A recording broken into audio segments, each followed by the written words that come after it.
Center behind us is a gift shop, a coffee shop where you can buy snacks and lunch, eating indoors or outdoors. There's restrooms there, ATM machine, all your creature comforts.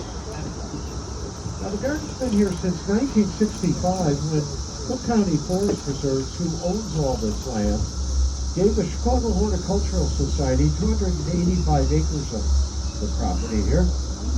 And over the next 7 years, with heavy equipment, we moved land and water around, creating 27 gardens, 9 islands, and cleaned up 4 natural areas. Over the next 7 years, and I think gentlemen don't realize this is a one-way, he's going the wrong direction. Okay. Anyway, we finally opened the doors in 1972 as Chicago's first and only Botanic garden. That year we had about 20,000 people come through the gates. A far cry from what we experienced last year. Of course, it was our anniversary, but we also had 1,200,000 guests come through the gates last year, and expect even more than that this year. In addition to the new Welcome Center, we have these new trams that we're driving on. We've got 5 of them, and they are fully electric, which helps us reduce our carbon footprint here at the garden. Now we also have 2 picnic areas. One's on the north end of the garden, right next to the learning campus, and the other one was just opened last year. At the far end of this parking lot, if you look to the right, you'll see a roof covering with picnic tables underneath it, seating for about 200 people there. We also have restrooms out there for your convenience. It's a wonderful place to grab a sandwich and enjoy a picnic lunch and overlook one of our Japanese islands and the lake system. Right across from that picnic lake, we installed new bike racks, so you can lock your bike up for safekeeping. And if you do happen to ride into the garden, you'll enter on Dundee Road or Lake Cook Road on what's known as the North Branch Trail, a wonderful hiking, biking, and running path that goes south through the woods all the way to Foster Avenue in Chicago. I use it myself from time to time. It's quite beautiful. Now we just are entering the North Branch Trail, and on both sides of the road here, we have the 100 acres of what we call the Mary McDonald Woods. These were given to us back in 1995, only back then they were filled with things like garlic mustard and buckthorn that were overtaking the forest. So that had to be removed. We removed most of it by hand. The rest we did controlled burns, literally setting the floor of the forest on fire. We were careful not to disturb the trees in the process. We then added some wildflowers and native grasses and now have a very healthy wood.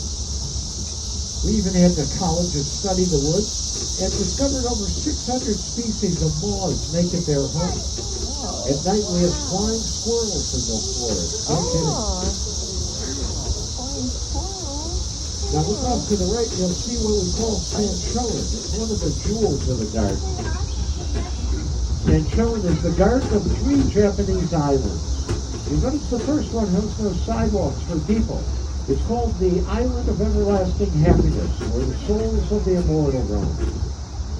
Legend has it that it's built on the back of a turtle, and if the turtle senses immortal even approaching the island, it'll quickly dive in the water, taking the island with never to be seen again.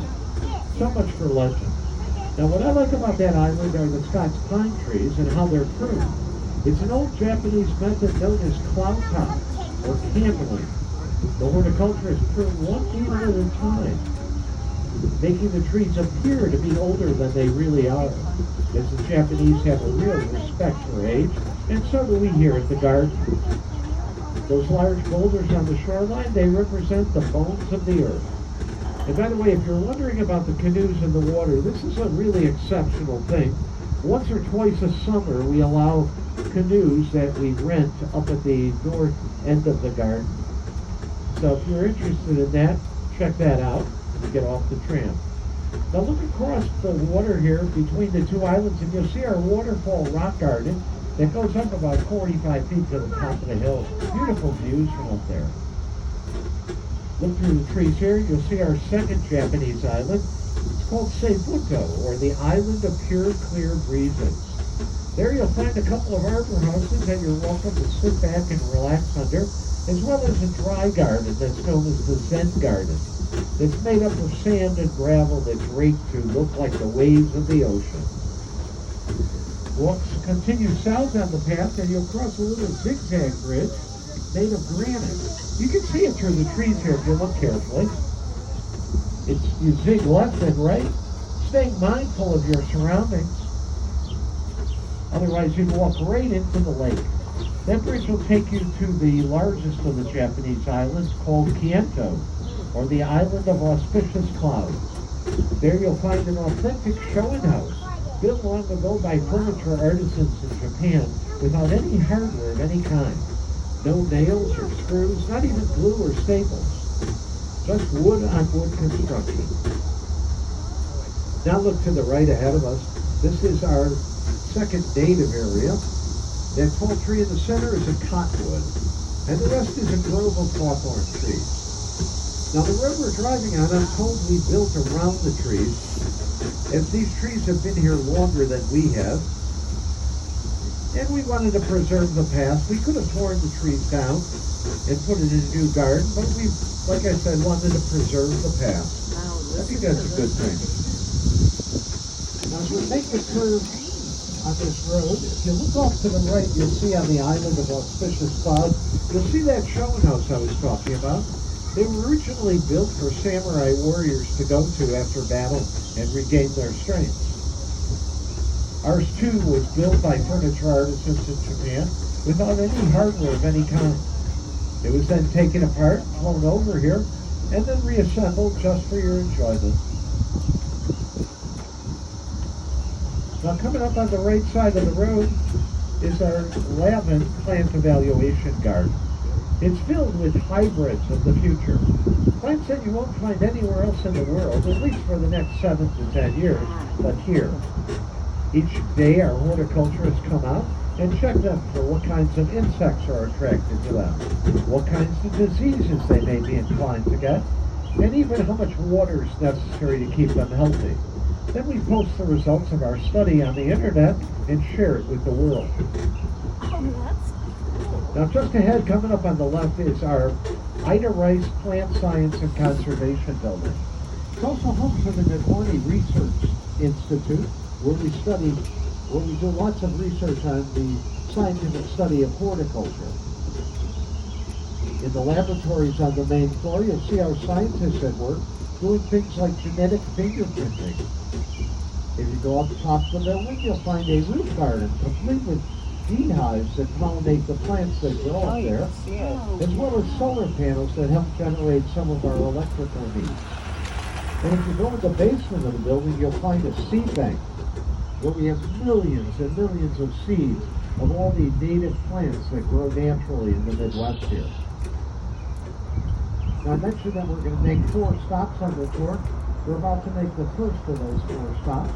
If anyone's interested in exploring the plant evaluation garden or the plant science building, please aboard at this time.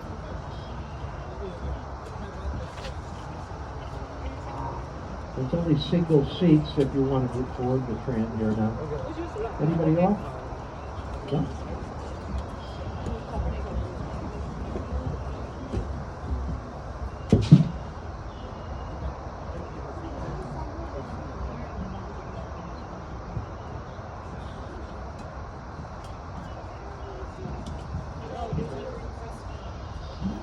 Okay, well, if someone else is getting off, I'm going to continue our tour.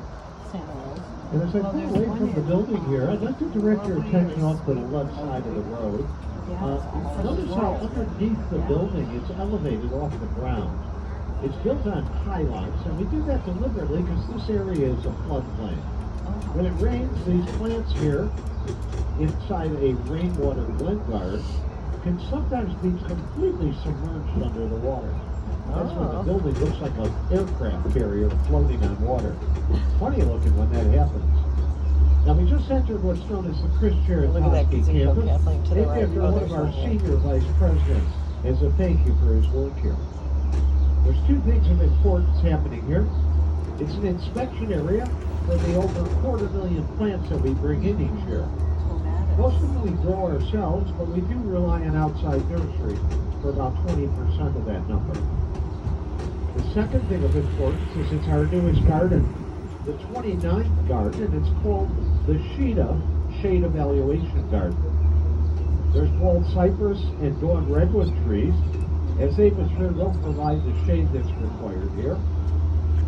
And it's in this garden, too, that we experiment with hybrids of the future. Notice the bushes on the left on the fencing. These are European hornbeam. Next to them, we have evergreen shrubs. They stay green all year long.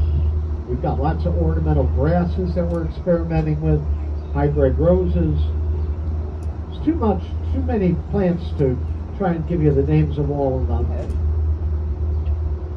The red brick building coming up on the left, and we call that the head house. And it's in there that our horticulturists plan their days out and do their paperwork.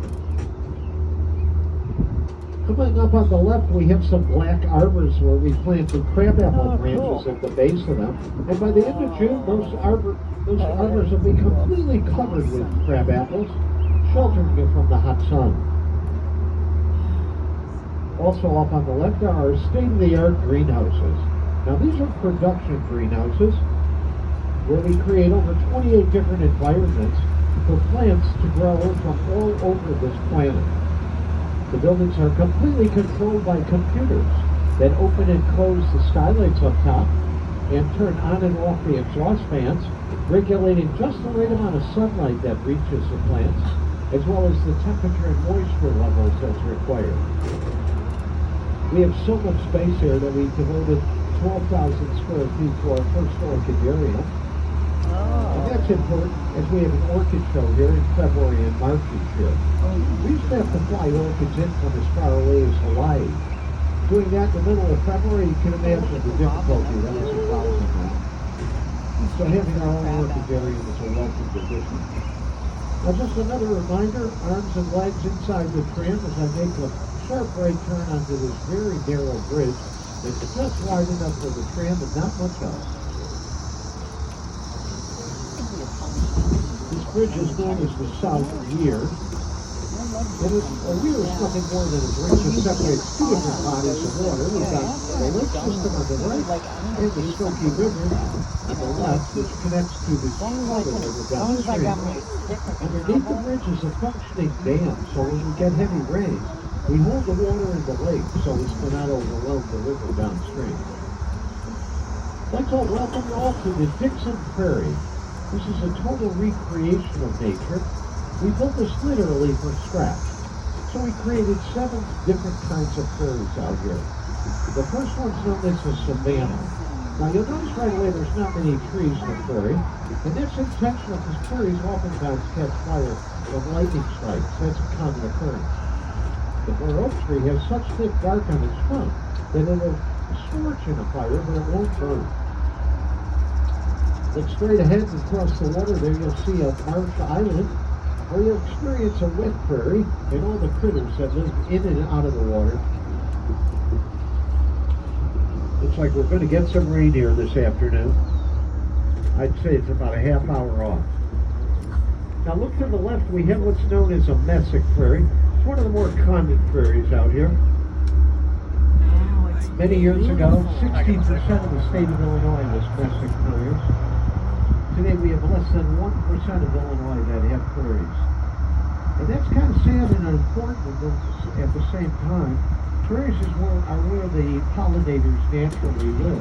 The birds, the bees, the butterflies. And remember, without the pollinators, we don't have the fruits and vegetables that we enjoy. Look beyond the grasses to your left. And down below there you'll see a mud flat. There are all kinds of migrating birds pass through here each year. Thousands of different kinds of birds. We have geese and ducks, egrets, blue heron, osprey, bald eagles, hawks. I've seen each and every one of those at one time or another out here. Now, if you look to the right, you'll see what we've created as a hill and fence prairie. This is a recreation of what happened millions of years ago. When glaciers moved south through the Americas, they pushed sand and gravel together, forming hills, just like this. Then the pollinators, the birds of the beach, would fly over, dropping their seeds, and the prairies would begin to grow. This is going to be one of the hottest prairies out here. Great falls at the top of the hill. Filters through that sand and gravel, and out the other side of the prairie, of the hill, where there's a fence prairie. Now, a lot of people don't realize this, but there are paths that go through the prairie on both sides of the road. It's a wonderful place to do a nature walk or a bird study. And I'm going to give you an opportunity to do that, as the prairie is the second stop on our tour. If anyone's interested in exploring the prairie, please to board on the right side of the tram at this time. Otherwise, I'll be right back. You need to do a quick radio check.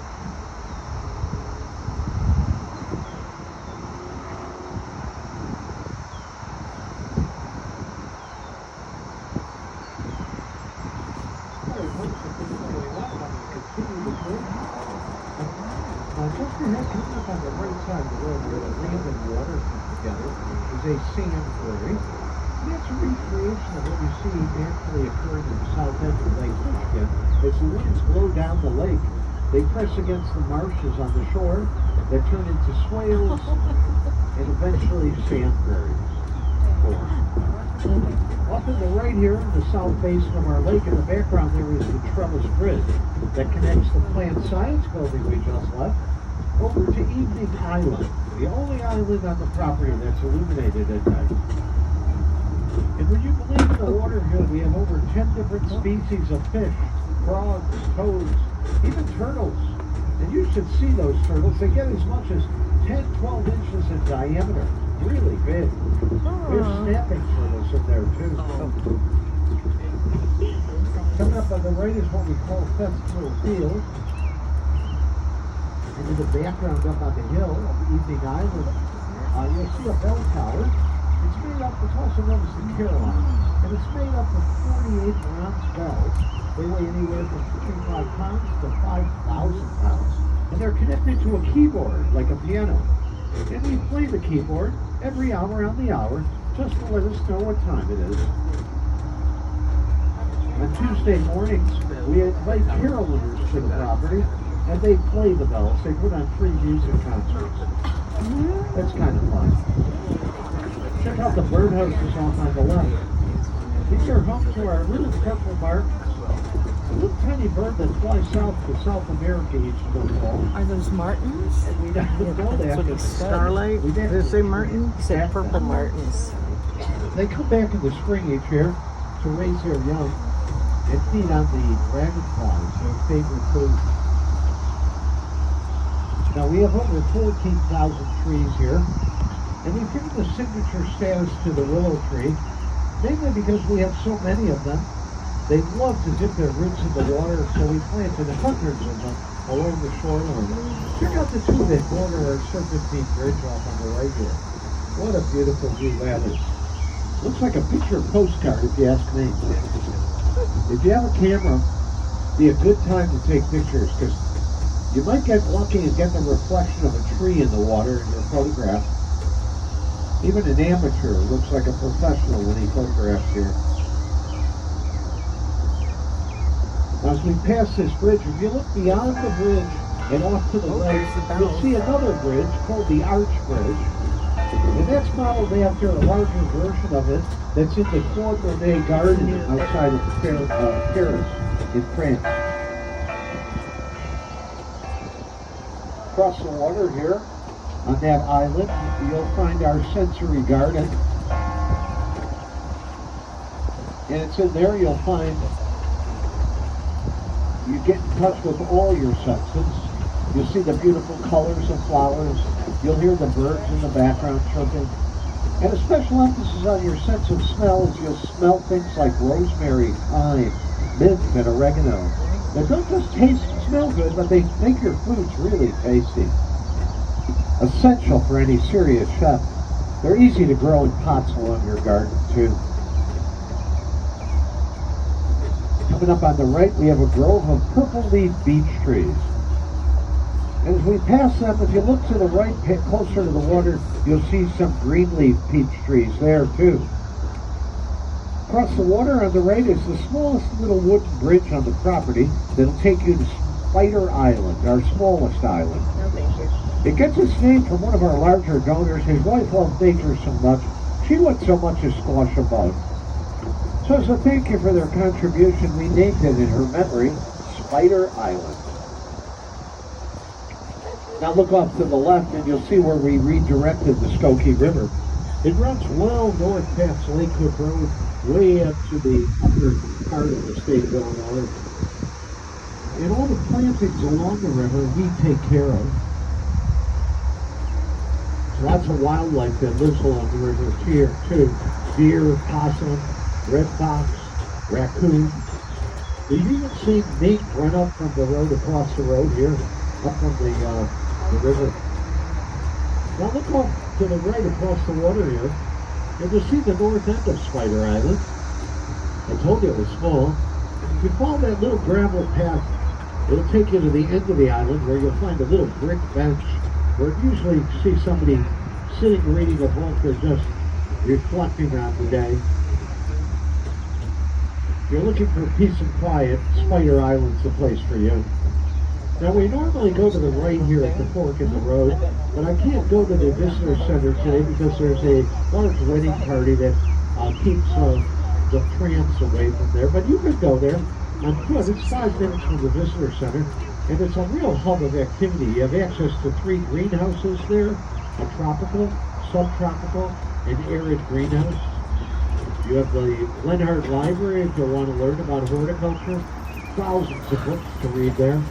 And just outside the Regenstein Center is our railroad guard, where you'll find 18 garden-scale trains that run around 50 famous landmarks in the United States that are all made out of organic material, like leaves and plants. Now look off to the right, we have a grove of the Ohio State buckeye tree. Curious about the name? Well, this is how they got the name. Later in the month, you can see a large yellow nut about the size of a golf ball growing from the branches. If you crack that nut open, it looks just like the eye of a buck deer. Hence, buckeyes. Don't bother trying to eat those nuts, though, because they're poisonous to humans.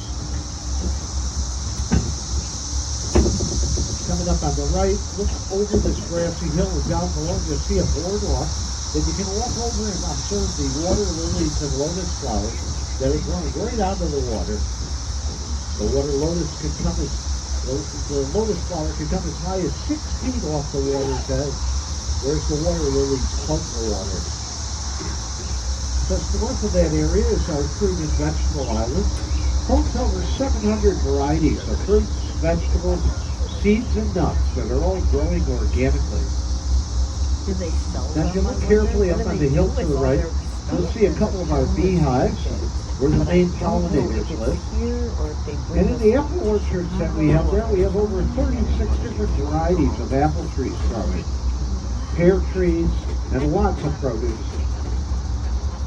We harvest the produce and distribute it to our Berkeley Community House up in Waukegan, giving back to the community. I think that's a good thing. Those people are getting And on the weekends, every other Saturday, we have chef series on the Fruit and Vegetable Island, where we invite local chefs of the community to cook the produce we grow there. They hand out free food samples. They have their recipes, all free of charge, every other Saturday throughout the week, throughout the summer. This is such a cool place. Now, coming up on the right side of the road, you're soon going to see the north end of our lake system. It's so beautiful today, but it reminds me of how 12 years ago, we discovered that the shoreline in this area was not built correctly, and consequently it was eroding, collapsing into the lake. To fix it, we had to drain over 54 million gallons of water out of the lake, and then with the help of the Army Corps of Engineers and hundreds of thousands of these deep-rooted water plants you see growing, we came back and restored the health of the shoreline. We have about 6 miles of shoreline around the entire lake, 5 of those 6 miles have been completely restored to the town. No more erosion here. It took us literally 33 days just to fill that lake with water. And if you're wondering where it all came from, we pumped it from the Skokie River. Hard to believe, but these trees off on the right here, a couple of weeks ago were filled with beautiful red buds. Gotta come back next spring to see that. As we look ahead on the right, we have what's known as the Northwest Oak Meadow. Home to 2 of our larger oak trees. The first one's a red oak. You can tell that by the shapes of its leaves, pointed leaves. The second one is a white oak, which is state 3 of Illinois, and it has rounded leaves. Now the seeds for reproducing like all oak trees grow in the acorns. And those acorns don't grow on the trees until they're about 20 years of age. Good thing they live so long, 200 to 300 years. Now compare those with these evergreens. Evergreens are coniferous, which simply means they grow cones. And it's inside the cone where the seed lives for reproducing all evergreens. Now what a lot of people don't realize is this time of year, the cones grow new.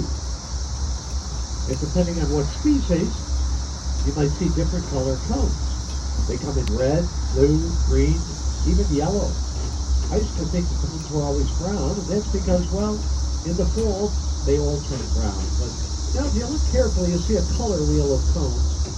So much beauty for nature that nature provides for us to see if we just watch for it. Speaking of evergreens, 3 of the tallest evergreens on the property are just ahead on the right here. These are called weeping Serbian spruce trees. Just look right in my cap now. They stand about 60 feet tall, yet in their native element the side of a Serbian mountain, they could grow 150 feet or more. Can you imagine what a majestic look that would be? Now remember I mentioned that the willow tree is our signature tree. One of the largest, and in my opinion at least, the most beautiful of the willow trees is coming up on the right side of the road. Oh my I'd like you to God. notice how graceful the branches hang from this tree, and how different and delicate the leaves are than any other trees leaves around it. You know, from the bark of the willow tree, scientists discovered salicylic acid. Salicylic acid is the main ingredient that makes for Bayer aspirin, the most widely distributed drug on the planet. So who knows, maybe one day these trees and plants will give us the cure to some of these rare diseases that we have. I know they're working on that kind of stuff all the time.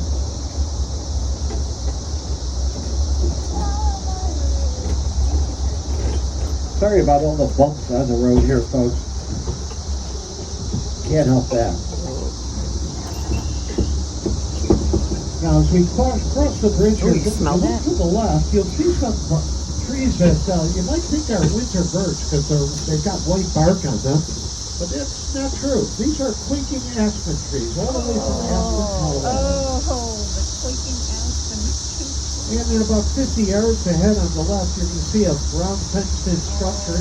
That's home to our butterflies and blooms attraction that comes free with your admission ticket or membership ticket card.